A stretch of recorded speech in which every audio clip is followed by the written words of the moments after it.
সেই স্বাক্ষরের আগেই ইতিহাসের এক নির্মম দুঃখজনক অধ্যায় রচিত হয়।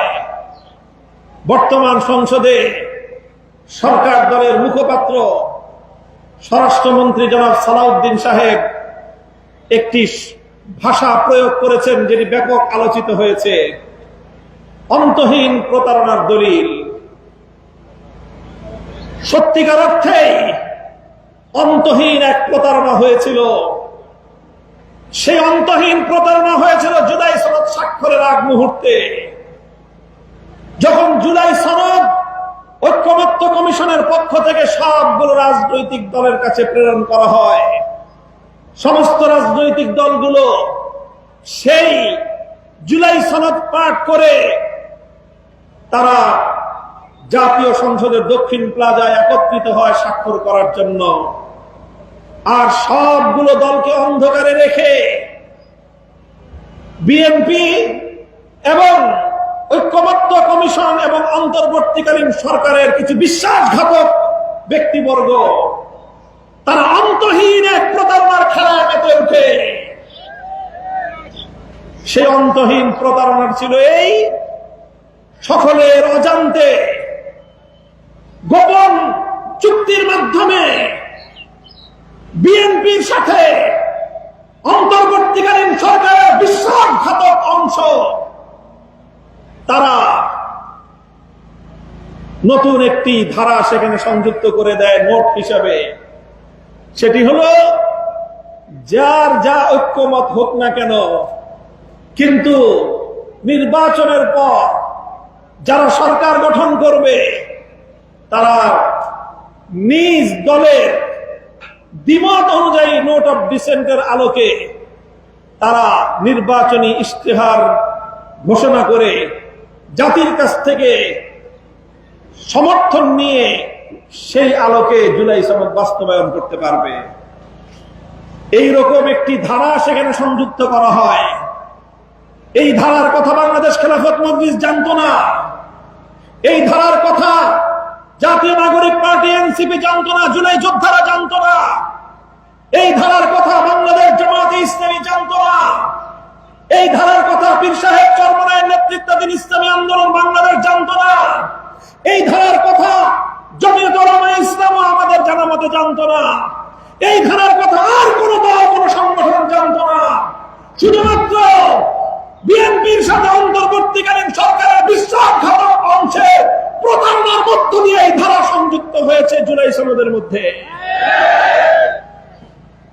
কাজে আজ আমি বলতে চাই, স্বরাষ্ট্রমন্ত্রীর অন্তহীন প্রতারণার কথা সেদিনই প্রতিফলিত হয়েছিল যেদিন পর্দার অন্তরালে বিএনপির মতো একটি ঐতিহ্যবাহী রাজনৈতিক দল অসাধু পন্থা অবলম্বন করে অন্তর্বর্তীকালীন সরকারের সাথে এই জাতীয় একটি অনৈতিক ঐক্যমত্য পোষণ করে গোটা বাংলাদেশকে, বাংলাদেশের জনগণকে যেদিন তারা বোকা বানিয়েছিল, সেদিনই প্রতারণার দলিল তাদের মধ্যে স্বাক্ষরিত হয়েছিল।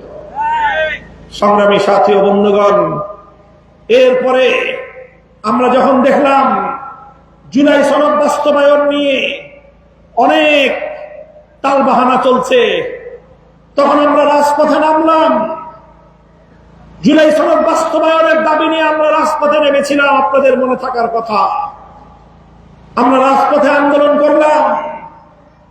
এই জামায়াতে ইসলামী বাংলাদেশ, ইসলামী আন্দোলন বাংলাদেশ, বাংলাদেশ খেলাফত মজলিস, নিজামী ইসলাম পার্টি, এই সবগুলো দল পরবর্তীতে এখানে এবি পার্টি, এনসিপি, গণ অধিকার পরিষদ সহ বাংলাদেশের ম্যাক্সিমাম রাজনৈতিক দলগুলো ঐক্যবদ্ধ হয়ে রাজপথে যার যার জায়গা থেকে তারা দাবি তুলল জুলাই সনদ বাস্তবায়ন করতে হবে।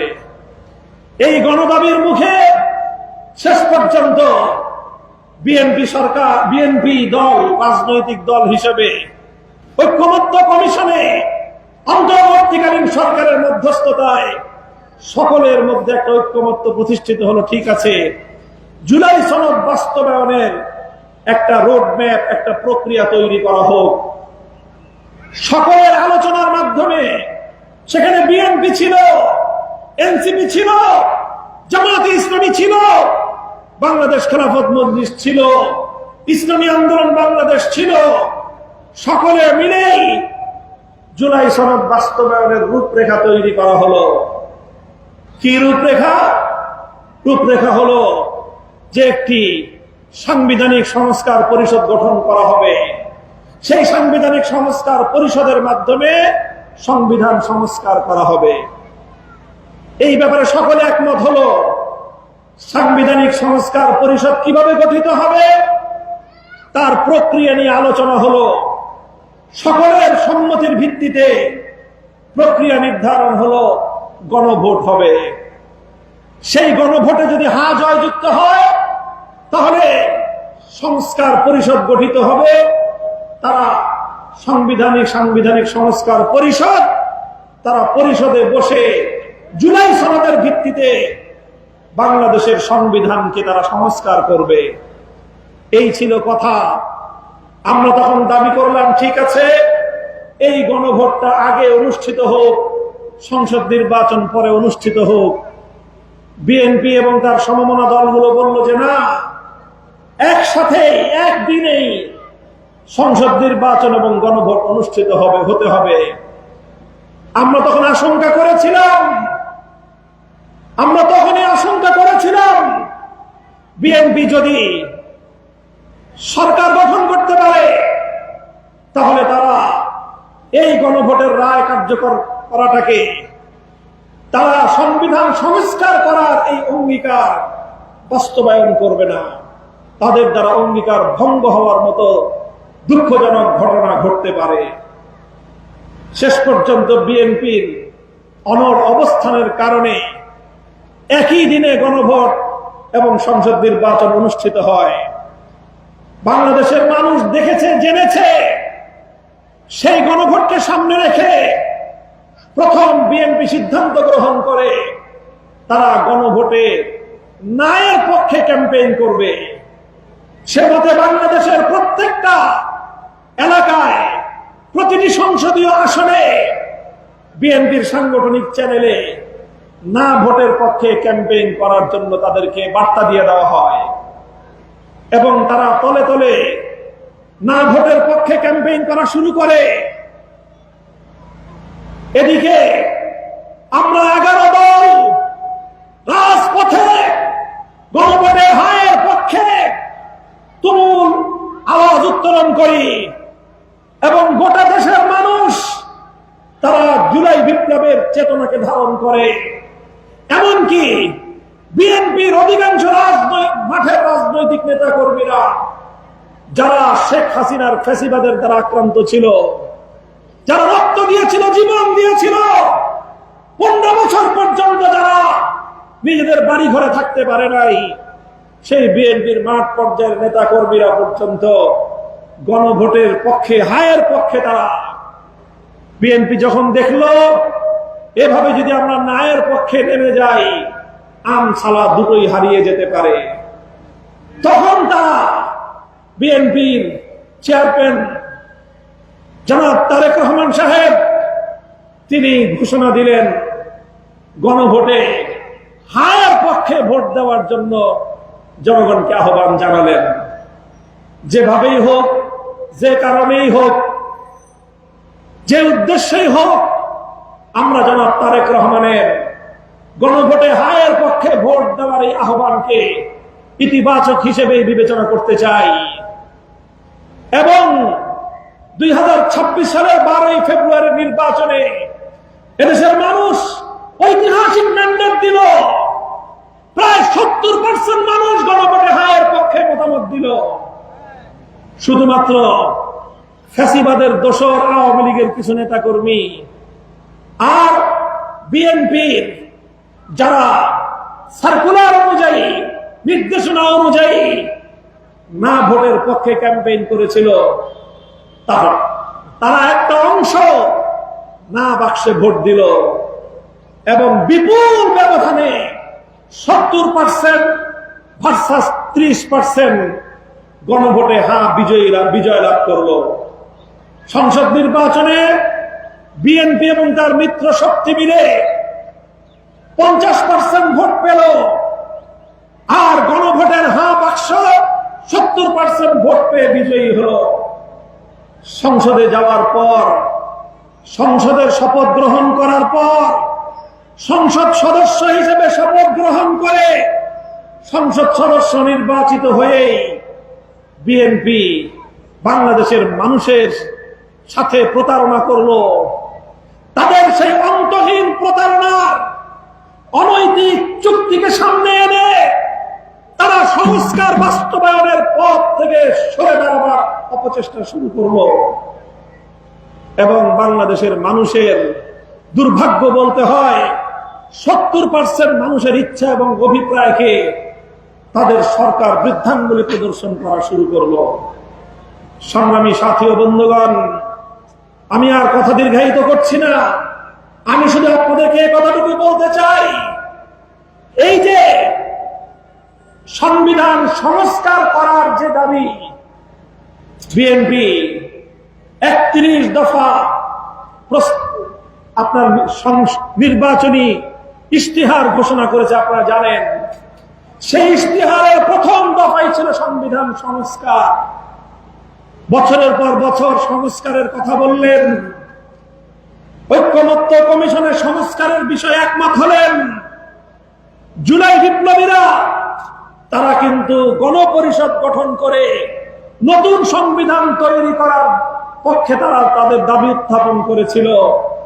কিন্তু শেষ পর্যন্ত জুলাই যোদ্ধা এনসিপি তারাও তাদের দাবির জায়গা থেকে নিচে নেমে এসেছে। সংবিধান পুনর্লিখিত করার দাবি তারা ত্যাগ করে সংবিধান সংস্কার করার প্রস্তাবে তারা সম্মত হলো।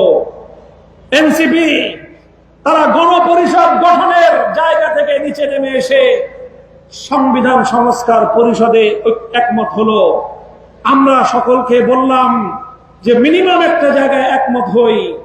বিএনপিও তখন তাদের সংবিধান সংশোধন করার প্রস্তাব থেকে উপরে উঠে সংবিধান সংস্কার করার জন্য সংস্কার পরিষদ গঠনের বিষয়ে একমত হলো। এইভাবে একমত হওয়ার সালিশ সম্পন্ন হয়ে গেল। সালিশে বিচার হলো, তালগাছ তোমার অর্ধেক আমাদের অর্ধেক। এটাই তো সালিশ হলো। আমরাও ছাড় দিলাম, তোমরাও ছাড় দিলা, তোমরা বিচার মেনে নিলাম, আমরাও বিচার মেনে নিলাম। গণভোট হবে এবং সেইভাবে সংবিধান সংস্কার পরিষদ গঠন হবে, এটাই তো ছিল কথা। কিন্তু দুর্ভাগ্যজনক ভাবে এটা বাংলাদেশের মানুষের জন্য দুর্ভাগ্যের বিষয়। শহীদ প্রেসিডেন্ট জিয়াউর রহমানের হাতে গড়া দল বাংলাদেশ জাতীয়তাবাদী দল বিএনপির জন্য লজ্জাজনক ইতিহাস।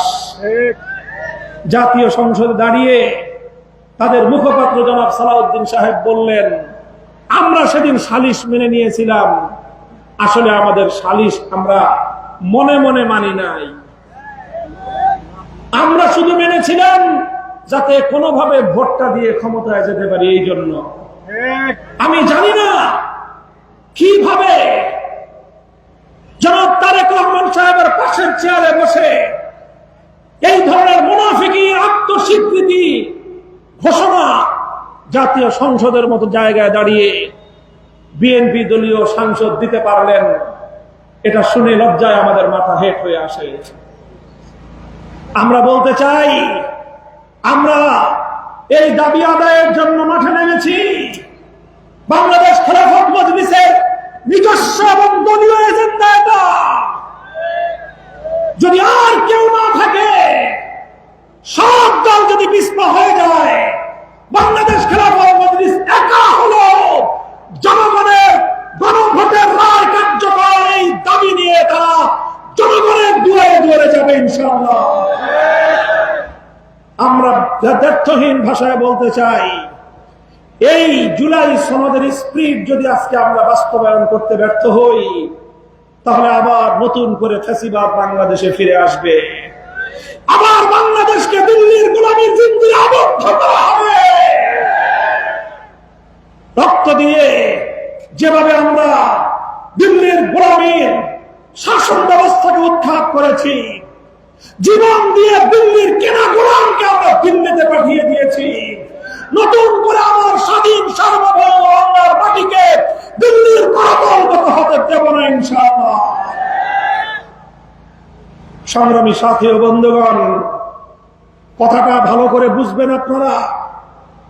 এই ঐক্যমত্য কমিশনে জুলাই সনদে ঐক্যমতের ভিত্তিতে যে সকল সিদ্ধান্তগুলো হয়েছিল, বিশেষ করে ফ্যাসিবাদ দমন করার জন্য, এবং সকল ক্ষমতা যেন এক প্রধানমন্ত্রীর হাতে কুক্ষিগত না থাকে, প্রধানমন্ত্রীর কিছু ক্ষমতা রাষ্ট্রপতির হাতে যাবে, প্রধানমন্ত্রীর কিছু ক্ষমতা প্রধান বিচারপতির কাছে যাবে, প্রধানমন্ত্রীর কিছু ক্ষমতা স্বাধীন একটি নিয়োগ কমিশন গঠন করে সেখানে যাবে। এইভাবে ক্ষমতার ভারসাম্য প্রতিষ্ঠার মধ্য দিয়ে প্রধানমন্ত্রী যেন দেশের নির্বাহী কার্যক্রমের দিকে মনোযোগী হতে পারেন, আর রাষ্ট্রের স্থায়ী যে কাঠামো গঠন হয় সেটা যেন দলীয়করণ না হয়, রাষ্ট্রের পুলিশ যেন দলীয় বাহিনীতে পরিণত না হয়, পাবলিক সার্ভিসে যারা চাকরি করেন সেই প্রশাসনিক লোকেরা তারা যেন দলীয় ক্যাডার বাহিনীতে পরিণত না হয়।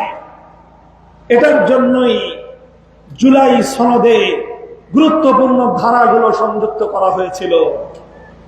আমি আজ বাংলাদেশের এই প্রাণ কেন্দ্র এই পল্টন এলাকাবাসীর কাছে জিজ্ঞাসা করতে চাই, আপনারা কি বৈষম্যমূলক বাংলাদেশ দেখতে চান? আপনারা কি চান বাংলাদেশের মানুষ নিরপেক্ষ এবং স্বাধীন একটি নির্বাচন কমিশনের অধীনে তাদের ভোটাধিকার প্রয়োগ করুক? এটা কি আপনারা চান? আপনারা কি চান বাংলাদেশের বিচার ব্যবস্থা কোন দলীয় বাহিনীতে পরিণত না হোক? আপনারা যদি চান প্রধান বিচারপতি আগের মতো কোন দলের অন্ধ আনুগত্য না করুক, এটা কি চান? আপনারা যদি চান পুলিশ বাহিনী বিগত দিনে শেখ হাসিনার পুলিশ লীগে পরিণত না হোক, আপনারা যদি চান বাংলাদেশের প্রশাসনিক ক্যাডার, এই প্রশাসনিক কর্মকর্তারা তারা বিগত দিনে শেখ হাসিনার মতো পাঁচটা গোলাম না হোক, এটা যদি আপনারা চান, জুলাই সনদ বাস্তবায়নের লক্ষ্যে গণভোটে রায় কার্যকর করার দাবি আদায় করে ঘরে ফিরতে হবে আমাদেরকে। আমরা সরকারকে স্পষ্ট বার্তা দিতে চাই, অত্যন্ত নিয়মতান্ত্রিক উপায়ে আমাদের যৌক্তিক বক্তব্য নিয়ে আমরা বাংলাদেশের প্রতিটি জনপদে যাব ইনশাআল্লাহ। এদেশের মানুষকে বোঝাবো, বলবো যে তোমাদের গণভোটের রায় কিভাবে অপমান করা হয়েছে। তাদেরকে বলবো তোমাদের 70% মানুষের গণভোটের রায়কে বৃদ্ধাঙ্গুলি প্রদর্শন করছে তোমাদের সরকার। আমরা বলবো, আমরা যা বলবো প্রকাশ্যে বলবো, আমরা মনের মধ্যে প্রতারণা রেখে জনগণের সঙ্গে ধোঁকাবাজি করব না ইনশাআল্লাহ। সেই সাথে আজ আপনারা নির্বাচিত হয়ে জনগণের মুক্তির বদলে বিভিন্ন উপায়ে নিত্য প্রয়োজনীয় দ্রব্যগুলোর দাম বৃদ্ধি করে বাজেটের আগেই কোনো আলাপ আলোচনা ছাড়াই একতরফা ভাবে তেলের দাম বৃদ্ধি করা, গ্যাসের দাম বৃদ্ধি করা, বিদ্যুতের দাম বৃদ্ধি করা, এগুলো সব সেরে তারপরে এসেছেন বাজেট নিয়ে।